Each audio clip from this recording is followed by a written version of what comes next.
오늘 우리에게 주시는 하나님 말씀은 구약 성경 사무엘상 18장입니다.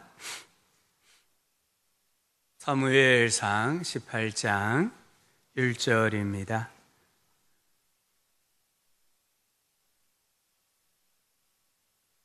성경을 1절부터 5절까지 읽고요. 12절부터 16절까지 읽도록 할게요. 먼저 우리 18장 1절부터 5절까지 다 함께 말씀을 읽겠습니다. 다윗이 사울에게 말하기를 마침에 요나단의 마음이 다윗의 마음과 하나가 되어 요나단이 그를 자기 생명같이 사랑하니라. 그날에 사울은 다윗을 머무르게 하고 그의 아버지의 집으로 다시 돌아가기를 허락하지 아니하였고, 요나단은 다윗을 자기 생명같이 사랑하여 더불어 언약을 맺었으며, 요나단이 자기가 입었던 겉옷을 벗어 다윗에게 주었고 자기의 군복과 칼과 활과 띠도 그리하였더라. 다윗은 사울이 보내는 곳마다 가서 지혜롭게 행하며 사울이 그를 군대의 장으로 삼았더니 온 백성이 합당히 여겼고 사울의 신하들도 합당히 여겼더라. 아멘. 12절로 가서 12절부터 16절까지입니다. 또 다 함께 읽겠습니다. 여호와께서 사울을 떠나 다윗과 함께 계심으로 사울이 그를 두려워한지라. 그러므로 사울이 그를 자기 곁에서 떠나게 하고 그를 천부장으로 삼음에 그가 백성 앞에 출입하며 다윗이 그의 모든 일을 지혜롭게 행하니라. 여호와께서 그와 함께 계시니라. 사울은 다윗이 크게 지혜롭게 행함을 보고 그를 두려워하였으나 온 이스라엘과 유다는 다윗을 사랑하였으니 그가 자기들 앞에 출입하기 때문이었더라.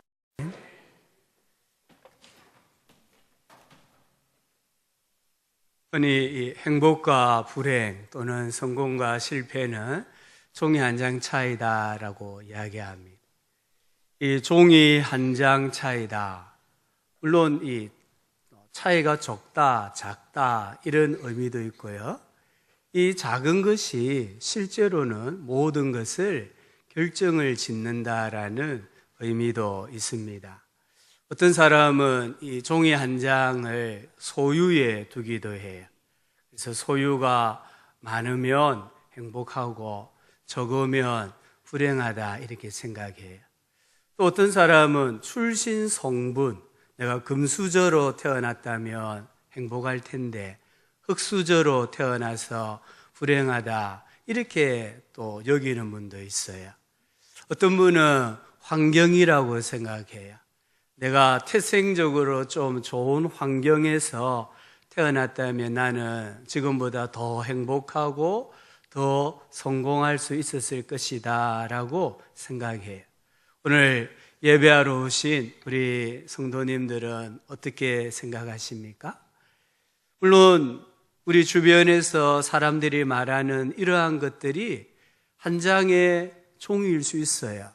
하지만 그게 전부가 될 수는 없어요. 오늘 우리에게 하나님은 우리에게 있어서 행복과 불행, 성공과 실패는 누구와 함께 하느냐가 중요하다는 거예요. 내 인생을 누구와 함께 사느냐가 행복과 불행, 성공과 실패를 결정을 지어요. 한번 이렇게 생각해 봅시다. 지폐를 한번 생각해 보세요.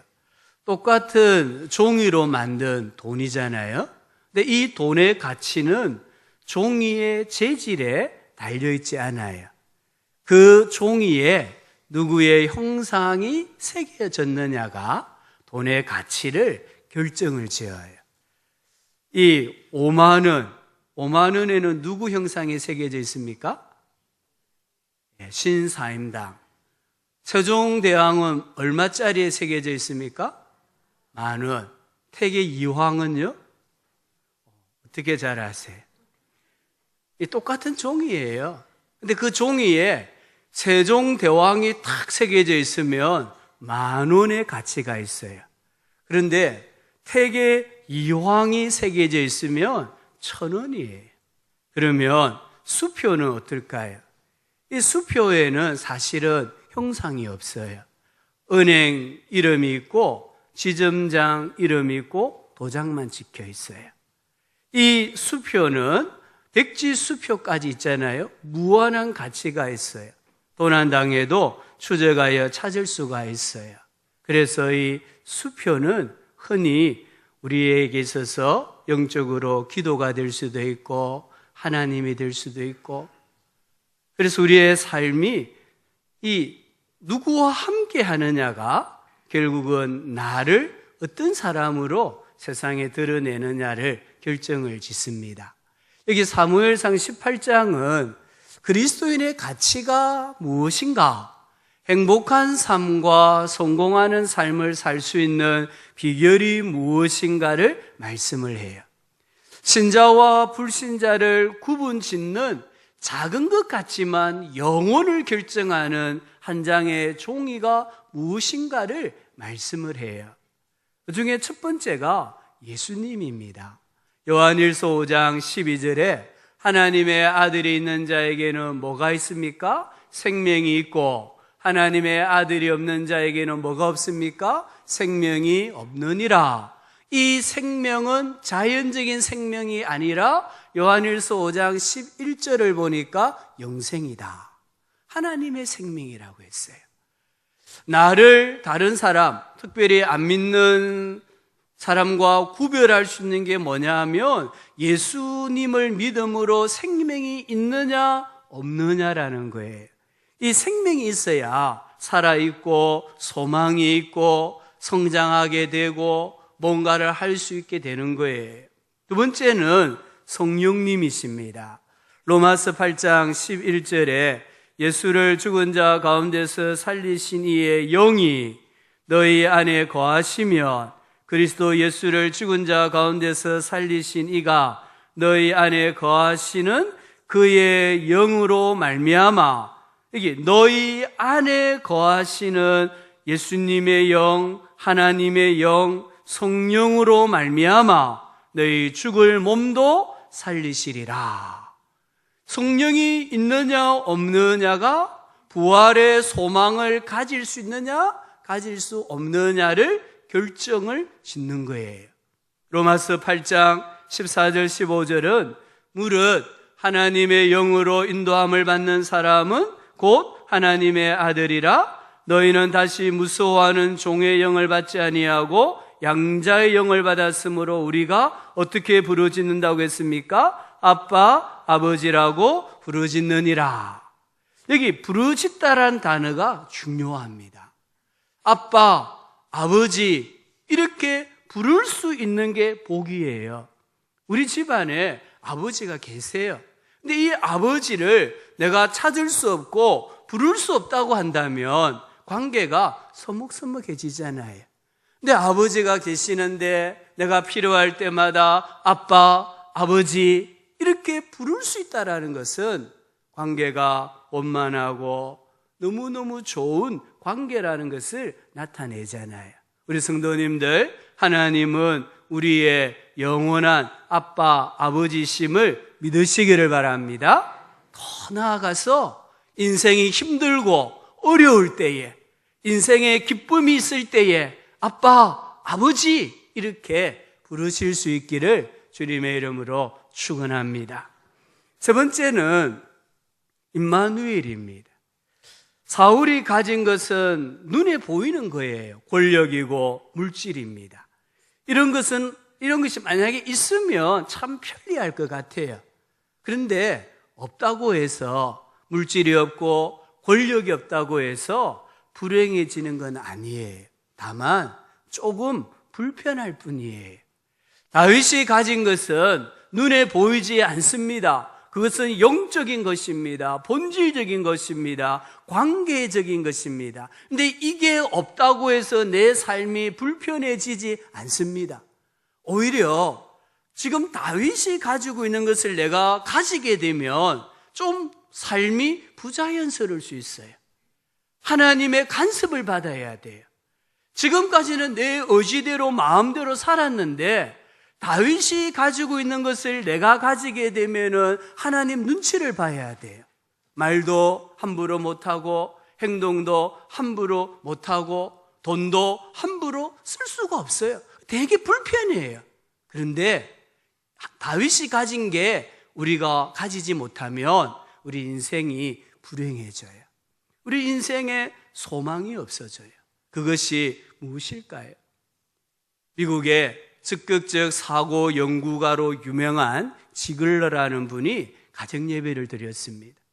이 지글러라는 분이 사무엘상 17장 다윗과 골리앗의 이야기를 가족들에게 실감나게 막 이야기를 해줬어요. 그런데 아들이 갑자기 아빠 하고 설교를 중단시켰어요. 그러면서 아빠, 다윗이 용감한 것이 아니라 골리앗이 용감하네요 했어요. 아버지가 아니야, 다윗이 용감한 거야. 너는 어째서 골리앗이 용감하다고 생각하니? 물었어요.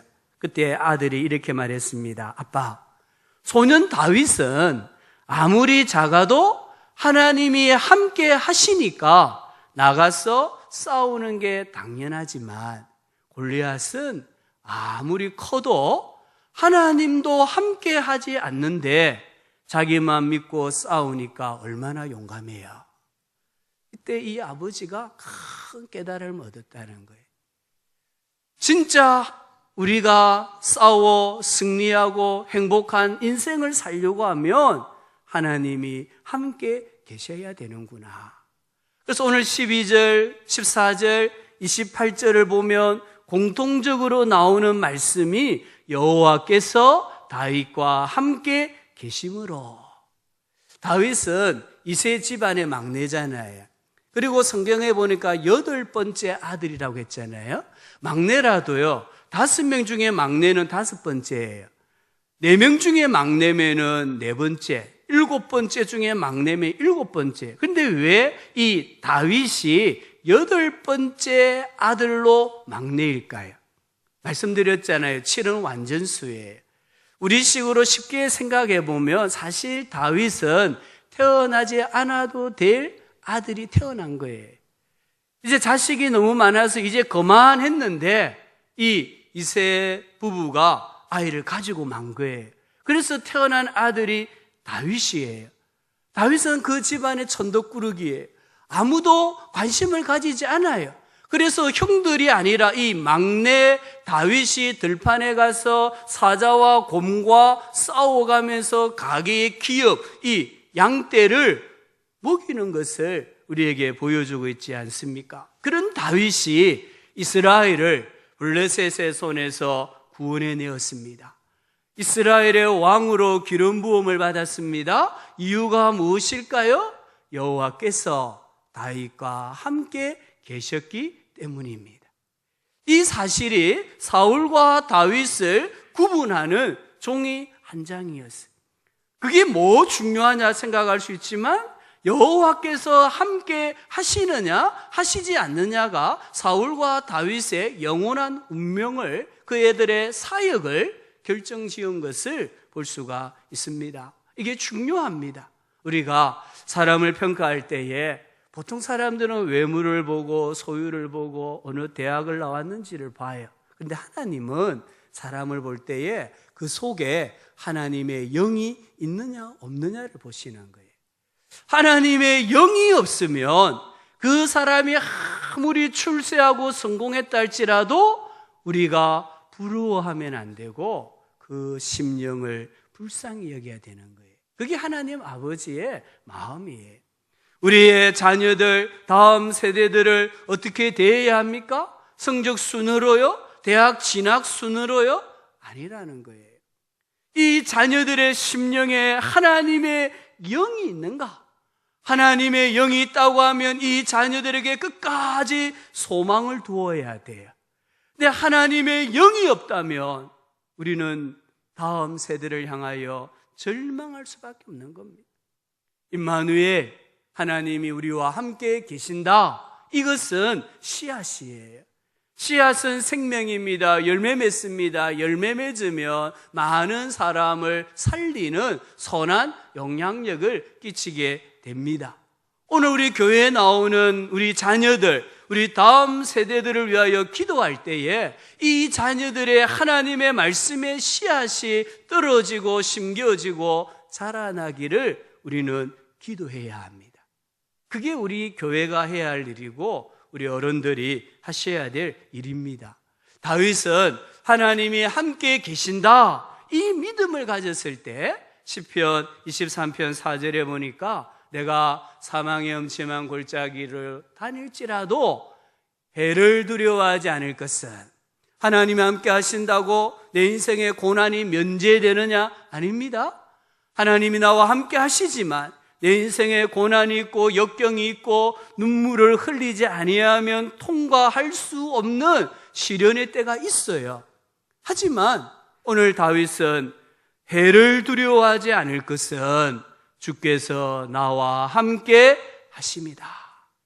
하나님이 나와 함께 하신다는 이 믿음이 있을 때에 비록 사망의 음침한 골짜기를 통과하지만 두려워하지 아니하고 담대하게 통과할 수 있다라고 고백하는 거예요.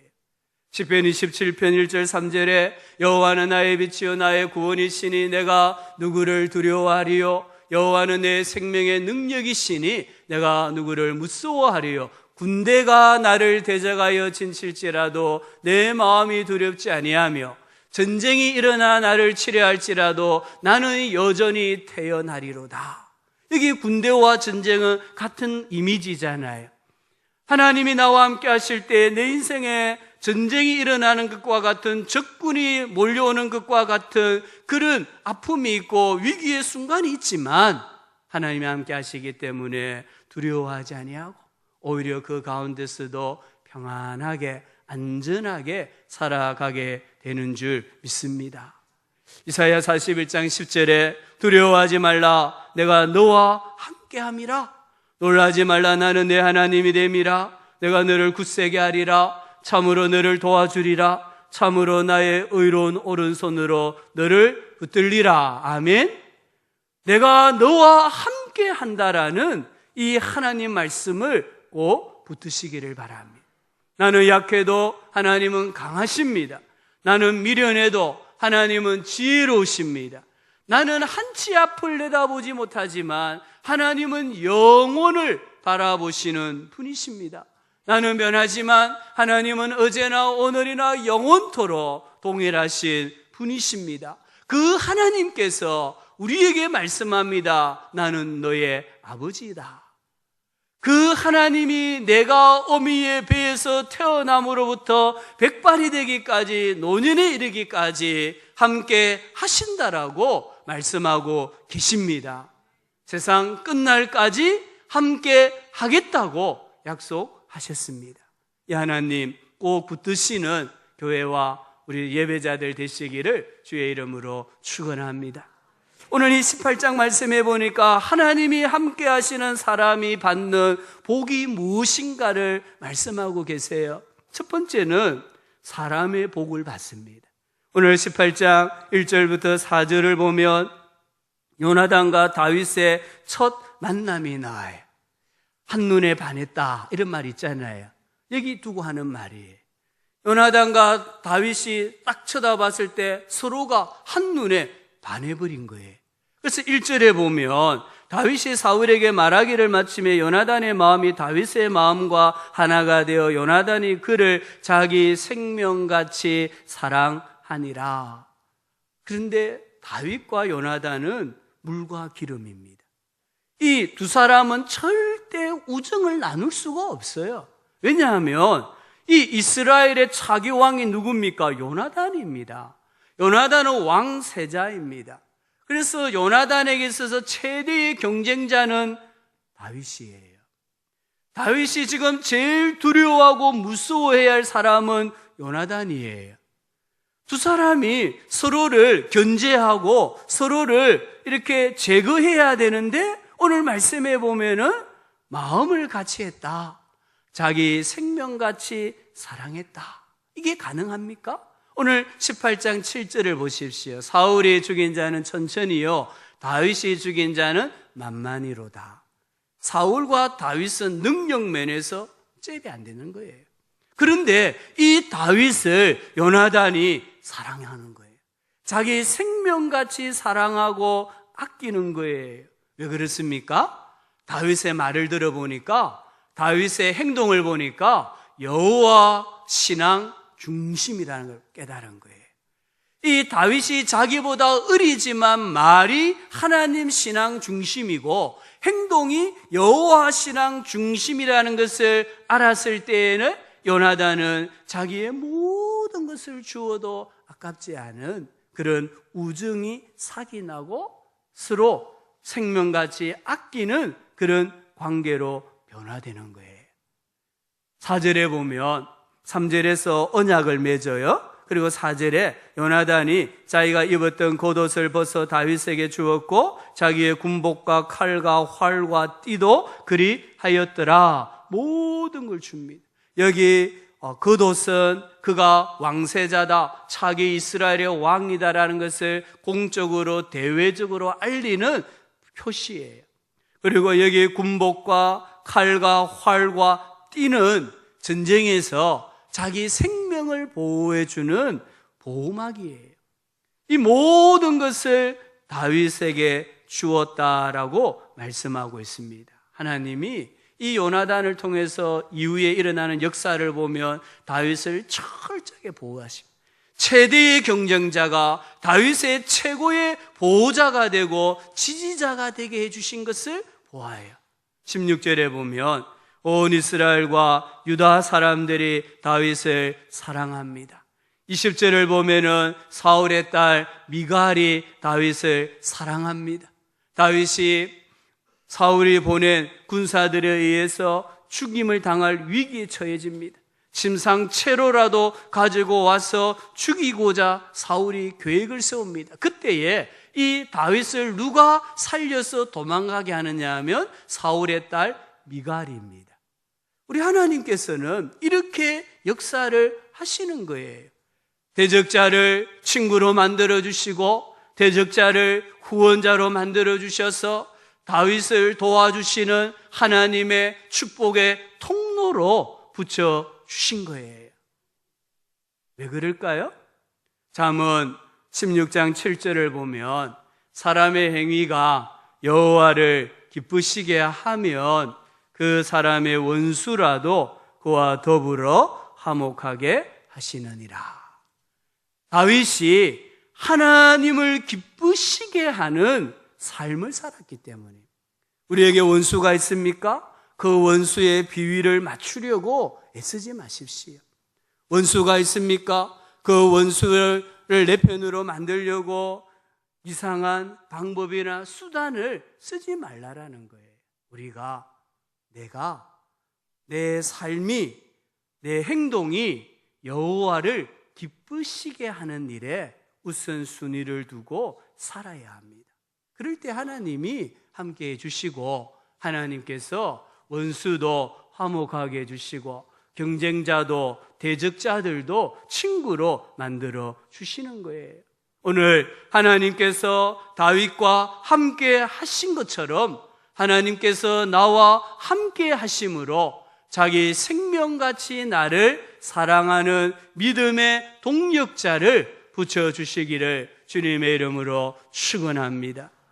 정말 나를 자신보다 더 낮게 여겨주는 믿음의 사람을 붙여주시기를 주님의 이름으로 축원합니다. 오늘 말씀에 보면 하나님이 함께 하시면 받는 복이 뭐냐? 지혜롭게 행하게 돼요. 5절에 보십시오. 다윗은 사울이 보내는 곳마다 가서 지혜롭게 행하며 14절입니다. 다윗이 그의 모든 일을 지혜롭게 행하니라 15절입니다. 다윗은 사울이 크게 지혜롭게 행함을 보고 30절에 가보면 다윗이 사울의 모든 신하보다 더 지혜롭게 행하였다. 이게 지혜롭단 말은 지혜롭다 이런 뜻도 있지만 성공하다, 형통하다 이런 뜻이에요. 다윗은 하나님이 함께 계시니까 사울이 보내는 곳마다 가서 성공하는 겁니다. 다윗은 그가 하는 모든 일을 성공하는 거예요. 다른 사람보다 더 크게 성공하고 사울의 모든 신하보다 더 성공적으로 전쟁을 치루어서 형통하게 되었다라고 말씀합니다. 하나님이 나와 함께 하실 때 내 인생이 성공하게 되고 형통하게 되고 지혜롭게 되는 줄 꼭 믿으시기를 바랍니다. 첫 번째 복이 무엇입니까? 대적들이 두려워합니다. 12절 보십시오. 여호와께서 사울을 떠나 다윗과 함께 계심으로 사울이 그를 두려워한지라. 이게 지금 사울이 다윗을 두려워했다고 했는데 이유가 나옵니다. 여호와께서 사울을 떠나, 즉 자신은 떠나고 다윗과 함께 계시는 것을 보았을 때에 두려워했다라는 거예요. 지금 이 사울이 인간 다윗을 두려워한 것이 아니라 자기에게서 하나님이 떠나가고 다윗과 함께 계시는 하나님을 보았을 때에 다윗이 두려워졌다라는 거예요. 오늘 하나님께서요, 우리와 함께 하시기 때문에 우리의 원수들이, 대적들이 우리를 두려워하는 줄 믿습니다. 15절입니다. 15절 보시면 사울은 다윗이 크게 지혜롭게 행함을 보고 그를 두려워하였으나, 이제는 두려워했던 이유가 다윗이 크게 지혜롭게, 크게 성공하는 것을 보고 다윗을 두려워하고 있습니다. 또 여기 29절을 보면 또 두려워하는 장면이 하나 나와요. 사울이 다윗을 더욱 두려워하여 평생의 다윗의 대적이 되니라. 12절에 두려워하다, 이 말은 그냥 이 두려움을 말해요. 마음에 찾아오는 두려움을 말해요. 막연한 두려움이에요. 근데 15절에 두려워하다, 이 히브리어는 공포심을 말해요. 이 사울의 마음에 다윗이 성공하는 것을 보니까 그 두려움이 공포심이 되어가지고 마음에 탁 들어와 버린 거예요. 그리고 이 공포심이 점점 더 짙어지고 더 세력이 강해졌다라고 29절에서 말씀을 합니다. 사울은 다윗의 평생의 대적이 되었습니다. 하지만 하나님은 어떻게 하셨습니까? 사무엘하 3장 1절에 보니까 사울의 집과 다윗의 집 사이에 전쟁이 오래매 다윗은 점점 어떻게 되어 갔습니까? 강하여 가고 사울의 집은 점점 약하여 가니라. 아멘. 사울이 아무리 다윗을 대적하고 공격한다 할지라도 하나님께서 다윗과 함께 하시니까 다윗은 점점 강하여지고 하나님이 떠난 사울의 집은 점점 약하여 갔다라고 합니다. 사무엘하 5장 10절은 만군의 하나님 여호와께서 함께 계시니 다윗이 점점 강성하여 가니라. 나와 함께 하시는 하나님, 그 자체가 마귀들에게, 원수들에게 두려움이에요. 그런데 내가 하나님 말씀대로 살아가면 그 두려움은 공포가 되고 그 공포가 그 사람을 사로잡는다라는 것을 우리는 꼭 기억을 해야 합니다. 그래서 우리가 하나님 말씀대로 사는 게 중요한 거예요. 네 번째 복은 평균 이상의 삶을 삽니다. 사울의 두려움은 음흉한 계획으로 발전해요. 사울은 다윗을 제거하기 위해서 자기의 딸들을 미끼로 이용을 합니다. 오늘 이 17절을 보면 사울이 다윗에게 말합니다. 내 맏딸 메랍을 내게 아내로 주리니 오직 너는 나를 위하여 용기를 내어 내 딸 메랍을 내가 너에게 주어 사이로 삼을 테니까 오직 나를 위하여, 이렇게 표현해요. 이게 오직 나를 위하여란 말은 결혼 풍습을 알아야 돼. 즉 이 말은 결혼 지참금을 말해요. 다윗에게 내가 맏딸을 너에게 주어 사이로 삼을 테니까 결혼 지참금을 가지고 오너라. 그런데 물질이 아니다. 내가 원하는 결혼 지참금은 이스라엘의 원수들 블레셋 사람들과 싸워 용맹히 싸우는 거다. 얼마나 음흉합니까? 딸을 이용해서 다윗을 전장에 내보내가지고 블레셋 사람의 손에 죽게 만들려고 하는 거예요. 두 번째 어떤 행동이 나옵니까? 22절부터 쭉 보면 블레셋 군인의 포피 100개를 요구합니다. 이 100개도 결혼 지참금입니다. 다윗은요, 블레셋 군사 200명을 죽입니다. 그리고는 200개의 포피를 가져옵니다. 그 중에 구베라에서 사울에게 100개를 바쳤습니다. 얼마나 다윗이 이 부당한 사울의 명령 앞에 그가 충성하고 성실히 임하는가를 우리에게 보여줍니다. 사울은 치밀한 계획을 세웠지만 만사는 하나님께서 다윗에게 유리하게 돌아가게 주시는 거예요.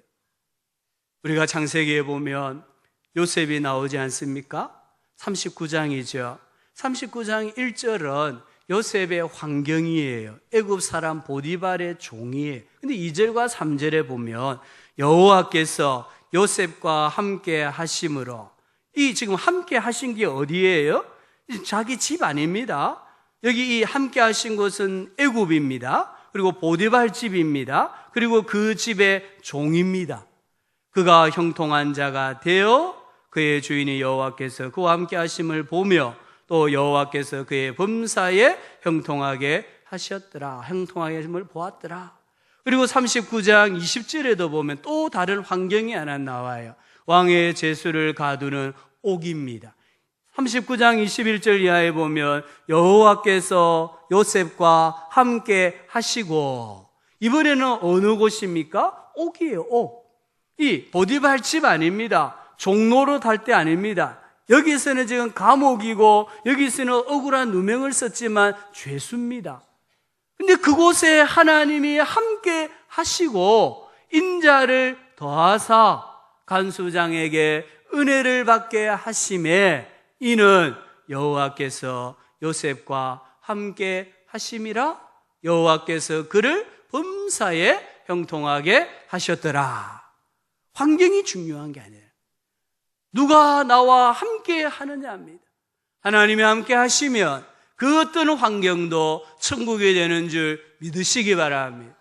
하나님이 함께 하시면은 내가 살아가는 환경이지만 그 환경이 여러 가지만 자유가 있고 사람들에게 인정을 받고 형통하게 되고 내의 삶을 통해 다른 사람들도 더불어 하나님께 복을 받는다라는 것을 꼭 믿으시기를 바랍니다. 마지막으로 하나 더 보면 하나님이 함께 하시면 심히 존귀하게 됩니다. 30절입니다. 블레셋 사람들의 방백들이 싸우러 나오면 그들이 나올 때마다 다윗이 사울의 모든 신하보다 더 지혜롭게 행하며 그의 이름이 심히 귀하게 되니라. 이름은 그 사람의 존재를 말합니다. 그 사람의 명성을 말합니다. 이름이 귀하게 되었단 말은 다윗의 존재와 명성이 심히 고상하게 되었다. 고귀하게 되었다. 블레셋 사람들로부터 주변에 널리 알려졌다. 이런 의미입니다. 하나님께서 함께 하시면 내 인생이 심히 귀하게 되는 줄 믿습니다. 사사기 6장에 기드온이 나옵니다. 여호와의 사자가 기드온에게 나타나 말합니다. 큰 용사여. 지금 기드온을 처음 보는데 큰 용사여라고 합니다. 기드온은 큰 용사 아닙니다. 기드온은 겁쟁이입니다.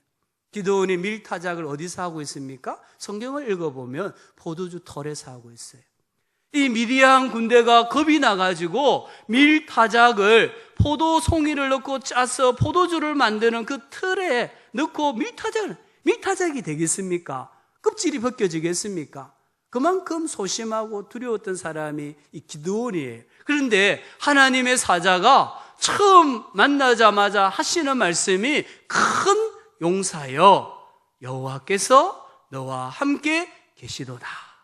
하나님이 함께 계시면 큰 용사가 되는 줄 믿습니다. 하나님이 함께 하시면 미디안의 13만 5천 명도 물리치는 큰 용사가 되는 줄 꼭 믿으시기를 바랍니다. 오늘 하나님께서 다윗과 함께 계셨다고 했습니다. 그러면 신약 시대를 살아가는 우리는 어떨까요? 요한복음 14장 20절에 그날에는 내가 아버지 안에 너희가 내 안에 내가 너희 안에 있는 것을 너희가 알리라. 그날에 물론 여러 가지 적용할 수 있겠죠. 예수님께서 승천하시고 성령님이 오시면, 또는 우리가 예수를 구주로 고백하는 그날에는 내가 아버지 안에, 너희가 내 안에, 내가 너희 안에 있는 것을 너희가 알리라 하셨습니다. 어떻게 우리가 예수님 안에 있다는 것을 확인할 수 있을까요? 몇 가지 질문을 던질 수 있습니다. 첫 번째 질문은, 나는 하나님의 말씀에 순종하는가? 순종이 나의 주인이 누구시고 내 소속이 어디인가를 밝히는 거예요. 그래서 요한복음 14장 21절에 나의 계명을 지키는 자라야 나를 사랑하는 자니, 23절에 사람이 나를 사랑하면 내 말을 지키리니 내 아버지께서 그를 사랑하실 것이요 우리는 삼위일체 하나님이에요. 성부 하나님, 성자 예수님, 성령 하나님 가리키는, 우리가 그에게 가서 거처를 그와 함께 하리라. 하나님 아버지께서 우리 안에 오셔서 아예 집을 짓고 우리와 함께 사신다라고 말씀합니다. 누구에게요? 하나님의 계명을 지키는 자, 말씀에 순종하는 자에게. 두 번째는, 나는 항상 기도하는가? 질문할 수 있습니다. 요한복음 15장 7절은 너희가 내 안에 거하고 내 말이 너희 안에 거하면 무엇이든지 원하는 대로 구하라, 그리하면 이루리라. 이 조건이 있잖아요.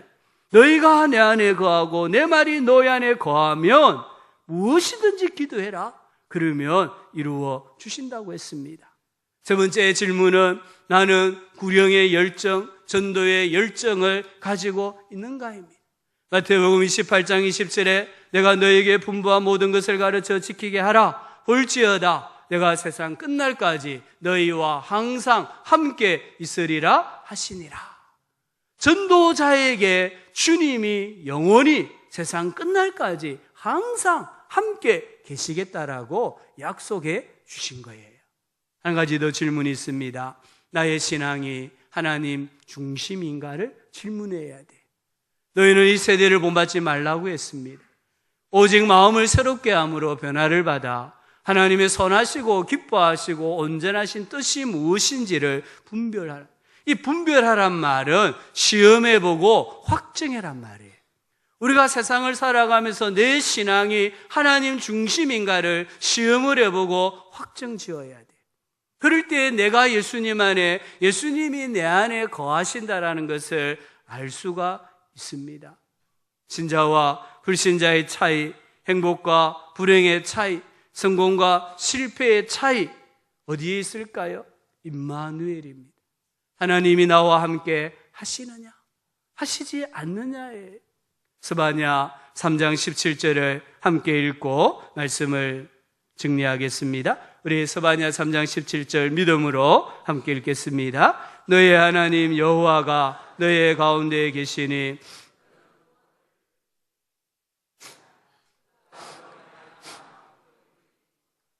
너를 잠잠히 사랑하시며 너로 말미암아 즐거이 부르며 기뻐하시리라. 아멘.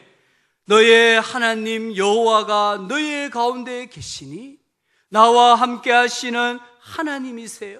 그 하나님은 구원자이십니다. 그 하나님은 나를 보면서 기뻐하십니다. 나를 너무 사랑하셔서 표현을 잘 못하세요. 나를 보면서 너무나 행복해 하시는 분이 내가 섬기는 하나님이라는 것을 믿으시기를 바랍니다. 임마누엘 되시는 그 하나님 예수 그리스도와 항상 동행하면서 복되게 살아가는 우리 성도님들 되실 수 있기를 예수님의 이름으로 축원합니다.